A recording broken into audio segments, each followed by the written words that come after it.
신약성경 사도행전 13장 1절부터 3절까지의 말씀입니다. 우리가 함께 한 목소리로 이 말씀을 읽겠습니다. 시작. 오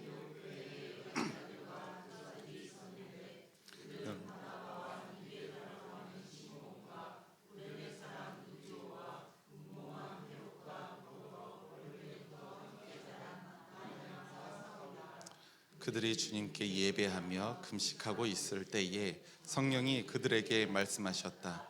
너희는 나를 위해서 바나바와 사울을 따로 세워라. 내가 그들에게 맡기려 하는 일이 있다. 그래서 그들은 금식하고 기도한 뒤에 두 사람에게 안수를 하여 떠나 보냈다. 아멘. 아멘.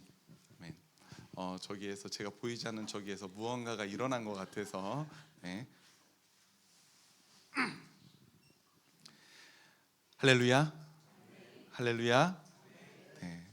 오늘도 좋은 날입니다.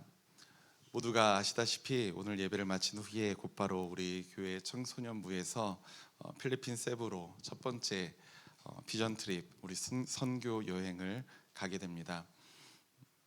아이들 4명과 이제 선생님들 3명 함께 가게 되는데요. 빈민 지역의 두 교회를 방문하여서 우리가 교회에서 함께 어린이 사역들 하고 있는데 그 어린이 사역들을 감당하는 일정이 가장 중요한 시간이 될 테고요. 아이들을 위한 여행 일정도 잡아 놓았습니다. 선교 여행을 준비하면서 제가 놀랐던 것이 하나 있었어요. 뭐냐면 제가 보기에 때로는 우리 청소년부 친구들이 사실 근데 우리 청소년부 친구들뿐만 아니라 이 시대의 모든 청소년 친구들이 신앙생활을 함에 있어서 상당히 무기력하게 보이기도 하고요. 또는 무관심하게 보이기도 했습니다. 많은 친구들이 그래요.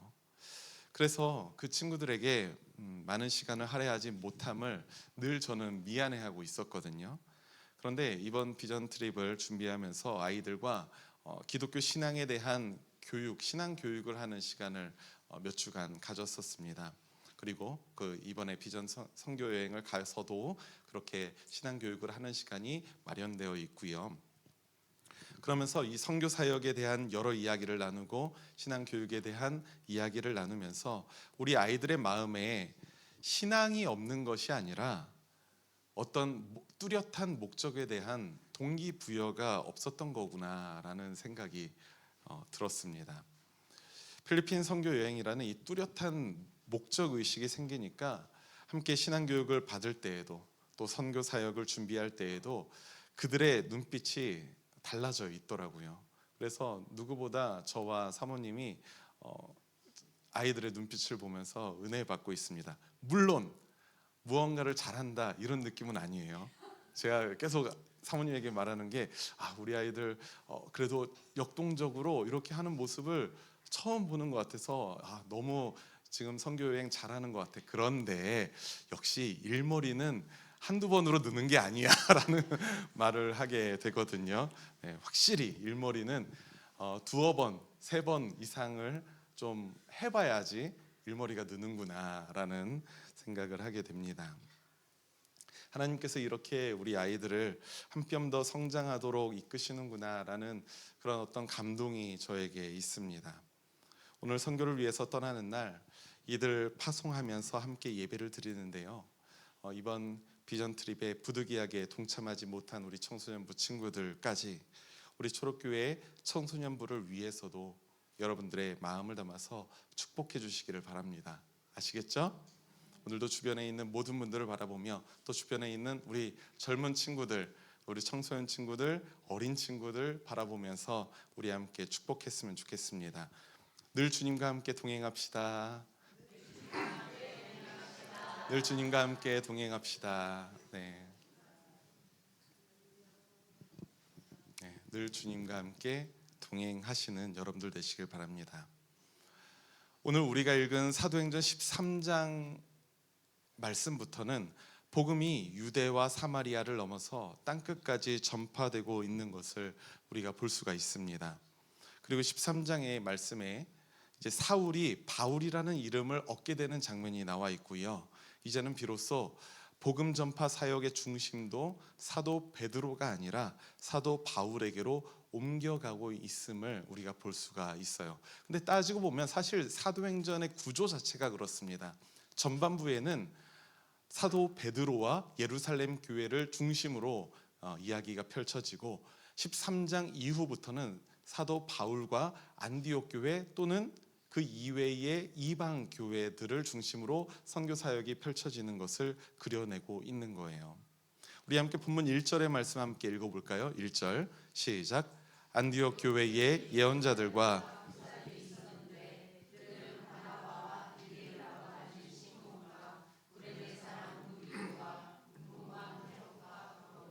어릴 때부터 함께 자란 마나엔과 사울이다. 아멘. 역시 성경에는 이들의 이름이 나올 때가 항상 긴장을 하게 됩니다. 이름이 어려워서. 그래도 오늘 본문의 사람의 이름은 그렇게 어려운 이름은 아닙니다.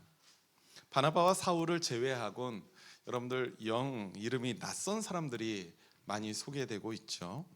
이들은 이방 선교의 전초기지 역할을 했던 안디옥 교회의 신앙 지도자들이자 핵심 일꾼이라고 할 수 있습니다. 그들을 한 사람 한 사람의 프로필들을 우리가 한번 주의 깊게 볼 필요가 있어요. 먼저 여러분들에게도 익숙한 이름이 있죠. 바나바. 바나바의 이름의 뜻 혹시 알고 계십니까? 성경 퀴즈 대회, 성경 골든벨에 항상 나오는 문제이기도 한데, 바나바라는 이름의 뜻은 친구? 위로의 아들이라는 뜻입니다. 그래서 항상 돌보는 느낌이 있잖아요. 바나바가 늘 사울과 바울을 돌보았듯이, 그래서 교회에 새 가족이 올 때 그 사람에게 기존에 있는 성도들을 붙이면서 그 사람의 명칭을 뭐라고 붙입니까? 바나바라고 붙이는 이유가 바로 그것입니다. 바나바가 있죠. 먼저 이 바나바는 초대교회에서 아주 중요한 인물이었습니다. 사도행전 11장 24절의 말씀을 보면 바나바는 착한 사람이요 성령과 믿음이 충만한 사람이다 라고 이야기하고 있어요. 그래서 많은 사람이 주님께로 그로 말미암아 나아오게 됩니다. 그렇게 증거할 정도로 많은 사람들에게 인정받던 지도자였습니다. 두 번째로 소개하는 사람은 누굽니까?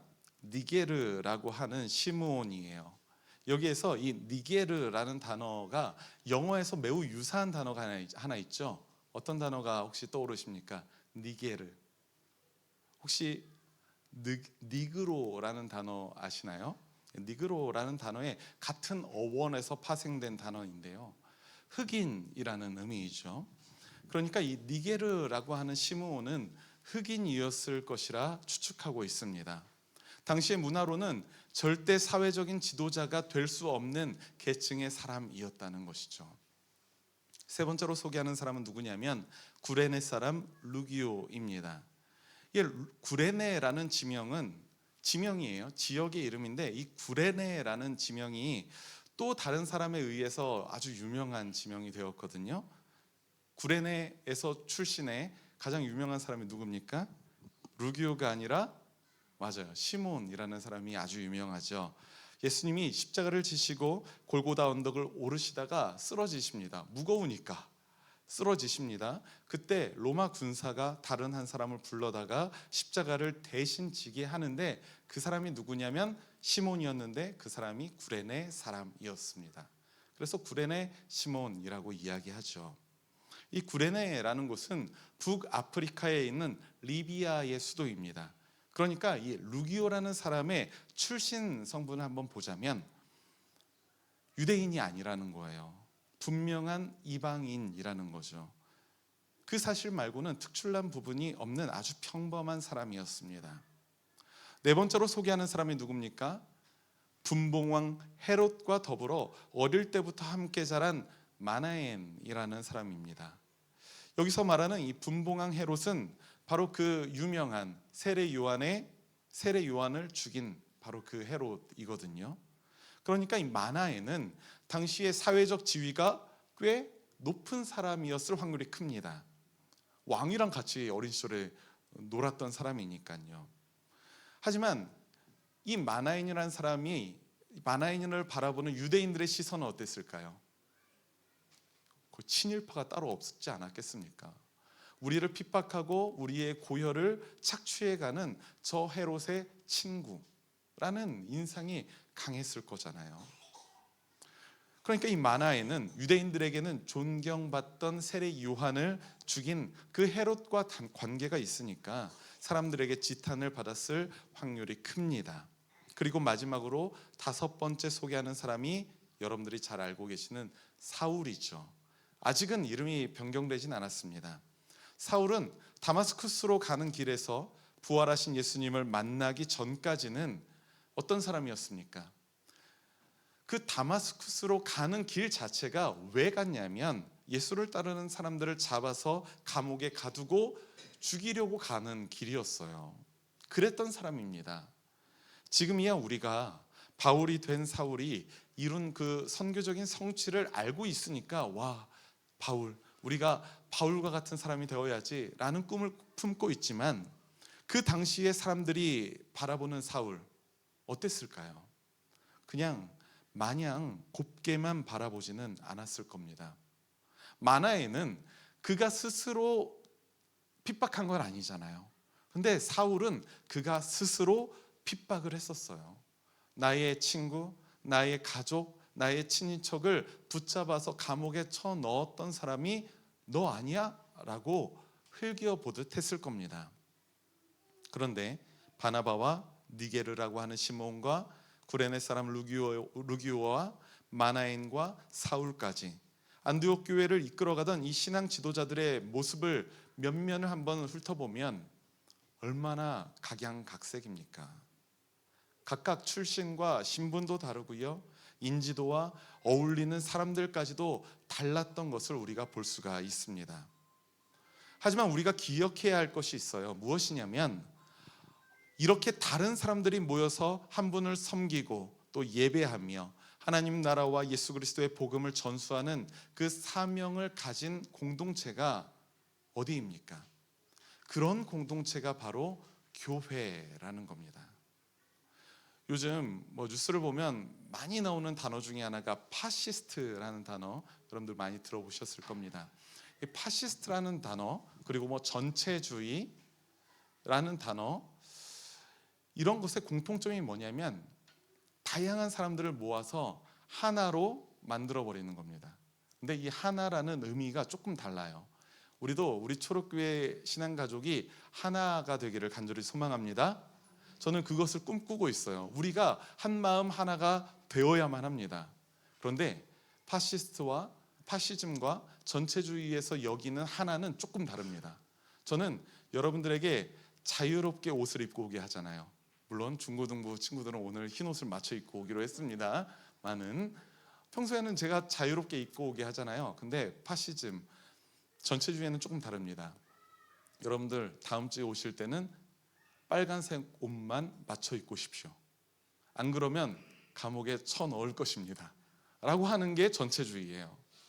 다양한 사람들을 하나로 묶는데 하나로 묶는 게 폭력적이고 또 한 사람의 의견만 따르도록 하게 되는 거죠. 다른 색깔의 독재라고 볼 수가 있습니다. 그런데 이 안디옥 교회의 신앙 지도자들의 면면은 어떻습니까? 굉장히 다양하지 않겠습니까? 하나님께서는 오늘 본문의 안디옥 교회처럼 각양각색 다양한 사람들로 하여금 교회 공동체를 이루게 하시는 거예요. 그게 바로 교회입니다. 교회의 본질이 바로 그거예요. 이 교회를 통하여 하나님의 놀라운 구원 역사를 이루어 가시는 줄 믿습니다. 그것이 하나님의 일하는 방식입니다. 이렇게 다양한 신앙 지도자들이 어우러져서 교회 공동체를 세우고 있을 때에 성령 하나님은 한 가지 말씀을 하시는데요, 바나바와 사울을 따로 세우시고 새로운 사명을 부여하시는 거예요. 그리고 3절 말씀, 우리가 본문 3절 말씀 함께 읽겠습니다. 시작. 그래서 그들은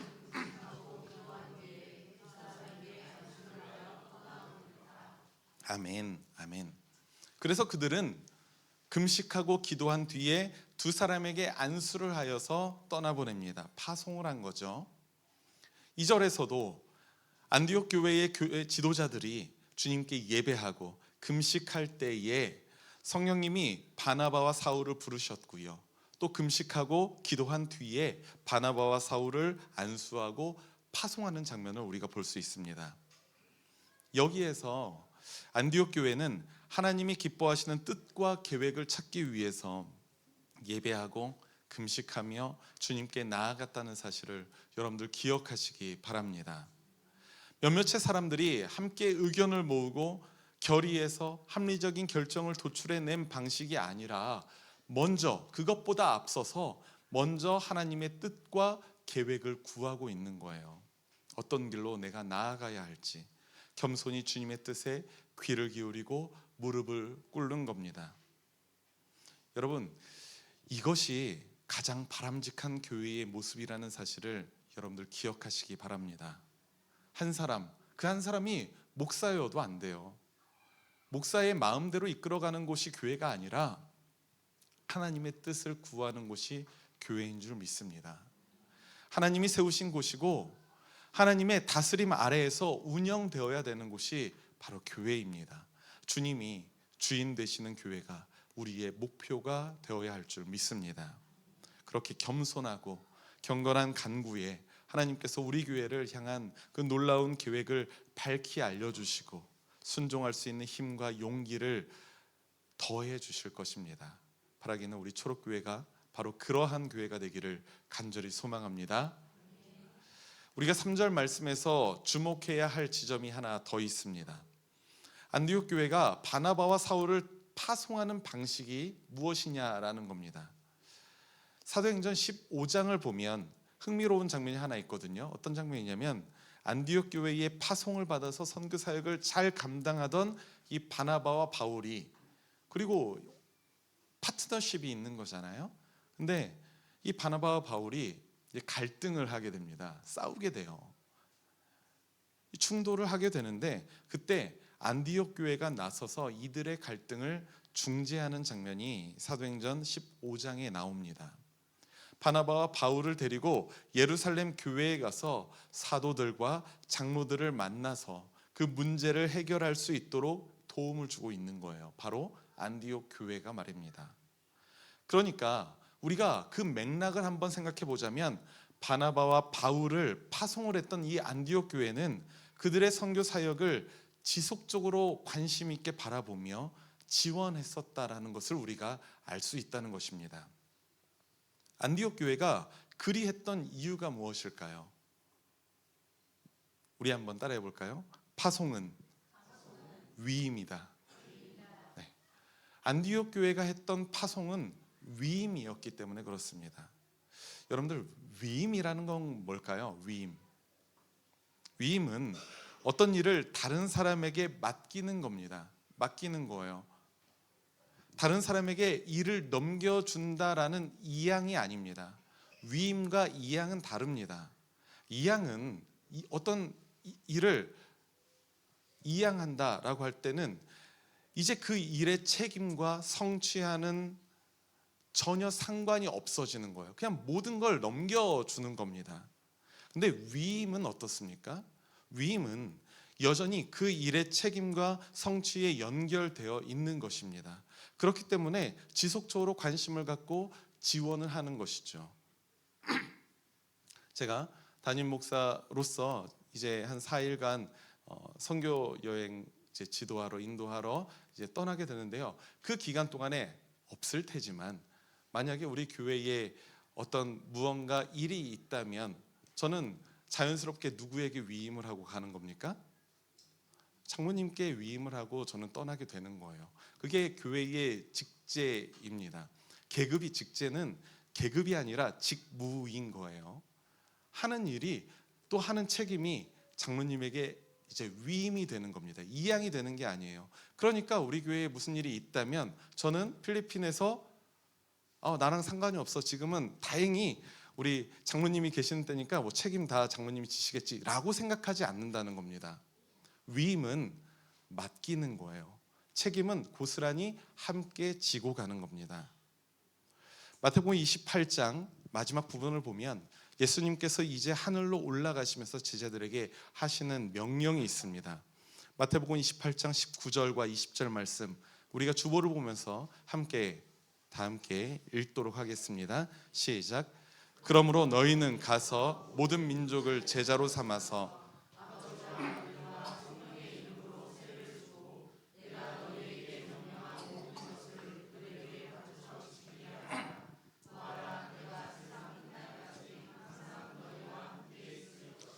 아멘, 아멘. 주님께서 제자들에게 맡기신 이 선교적 사명을 신학자들은 뭐라고 이름을 붙이냐면 대위임령이라고 해요. 하나님께서 제자들에게 맡기신 가장 큰 위임 명령이라는 뜻이죠. 그런데 제자들에게 제자를 삼고 복음을 전수하라라는 이 사명을 위임하신 주님이 그 이후에 두 손 놓고 사도들이 어떻게 잘하나 못하나를 팔짱 끼고 지켜만 보셨을까요? 평가만 하셨을까요? 그렇지 않습니다. 주님은 사도들과 교회에 성령을 주십니다. 그리고 그 성령의 능력을 통해서 그들의 사명을 감당할 수 있도록 끊임없이 지속적으로 관심을 갖고 도와주시는 거예요. 그래서 성령의 별칭이 있죠. 보혜사, 도와주시는 분입니다. 함께 들어주시는 분이고 이끌어 가시는 분입니다. 위임은 그런 겁니다. 예수님은 제자들에게 위임하시면서 그 선교 사명에 함께 동참하셨던 것이고요. 안디옥 교회는 바나바와 사울에게 위임하면서 그들의 부르심에 함께 동참하였다는 사실입니다. 그러니까 바나바와 사울만 선교를 간 게 아니라 마나엔과 루기오와 시므온과 그 이외의 안디옥 교회의 모든 성도들이 함께 부르심에 동참하였다는 거예요. 바나바와 사울이 선택된 게 아니라요, 안디옥 교회가 이들을 파송한 겁니다. 마찬가지로 오늘 우리가 초록교회 청소년들에게 필리핀에서의 선교 사역을 위임하고 있는 줄 믿습니다. 그렇기 때문에 우리 초록교회 신앙공동체가 함께 그 사역에 동참하고 있다는 사실을 기억하시기 바랍니다. 사랑하는 우리 초록교회 신앙가족 여러분, 작년에는 우리 초록교회의 장년부에서 라오스로 선교여행을 다녀왔고요. 올해는 청소년부에서 필리핀 세부로 선교여행을 떠납니다. 저는 신학교 시절에 이런 생각을 했었어요. 한때는 우리나라에도 힘겹게 목회하시는 목사님들 또 어려운 교회가 많은데 굳이 왜 해외 선교를 해야 하나, 이런 의문을 가질 때도 있었습니다. 하지만 만약에 우리나라에 세계의 선교사들이 들어와서 선한 일을 감당해 주지 않았다면, 주님의 복음을 우리에게 전하지 않았다면 우리는 여전히 기독교의 울타리에서 일찍이, 아주 멀찍이 떨어져 있을 수밖에 없었을 테죠. 이 선교라는 것은 현재의 성취를 바라고 하는 게 아니더라고요. 100년, 200년, 또 주님이 오시는 그 날의 성취를 위해서 뿌리는 작은 겨자씨인 줄 믿습니다. 우리 초록교회가 제가 기도하고 있는 것은 1년에 한 번씩은 짧게나마 선교팀을 지속적으로 파송하고픈 마음이 저에게는 있습니다. 내년에는 장년부가 될 거고요. 내후년에는 청소년부가 다시 돌아가면서 계속 선교적인 마인드를 우리 교회 성도들에게 제가 품게 하고 싶은 마음이 있습니다. 그러한 과정이 우리 초록교회의 선교의 울타리를 조금씩 확장하는 그 귀한 발걸음이 되기를 간절히 소망합니다. 선교 파송은 내어주는 것이 아니에요. 내어 맡기는 것이 아니라 나의 책임과 나의 성취와 나의 마음을 맡겨서 나와 함께 더불어 그곳에서, 그 현장에서 감당할 수 있도록 위임하는 것이기 때문에 그 위임한 공동체와 또 위임받은 사람들은 서로 연결되어 있는 것입니다. 오늘 선교여행의 첫 발을 떼는 우리 청소년부 친구들과 또 인솔자들, 그들의 선교 경험이 귀한 열매를 맺기를 간절히 소망합니다. 여러분들 그것을 위해서 기도해 주셔야 돼요. 또한 이곳에서, 강원도 동해에서 같은 마음으로 선교팀을 위해서 기도하는 우리 사랑하는 초록교회의 모든 신앙 가족들, 여러분들은 하나님의 그 선교적인 비전을 깨닫게 되기를 간절히 소망합니다. 그래서 다음에는 나도 그 선교팀의 파송되어서 우리 초록교회 사람들을 대표하여 그 선교지에서 선교 사역을 감당하기를 소망하시는 마음도 가지시기를 소망합니다. 이러한 순환 과정을 통해서 우리 초록교회 신앙 공동체가 세상의 빛과 소금의 역할을 감당하고 하나님을 더욱 기쁘시게 하는 거룩한 주님의 백성이 되기를 주님의 이름으로 축원합니다. 아멘. 우리가 함께 주보에 있는 공동체 기도를 한 목소리로 기도하면서 우리의 말씀을, 오늘 들은 말씀을 우리의 마음에 깊이 새겨넣길 소망합니다. 함께 기도하겠습니다. 주님의 몸된 교회를 통해 복음을 전파하고 하나님 나라를 확장하기를 바라시는 좋으신 하나님, 오늘도 말씀을 통해서 주님의 뜻과 계획을 헤아리게 하시니 감사합니다. 주님의 말씀을 인간의 눈으로만 볼 것이 아니라 성령께서 주시는 지혜로 주님의 부르심을 받아 주님의 꿈과 사역에 동참하게 되는 것이 진정으로 복된 길임을 믿습니다. 주님의 복음이 필요한 곳곳마다 복음을 전할 수 있는 능력과 용기를 주옵소서.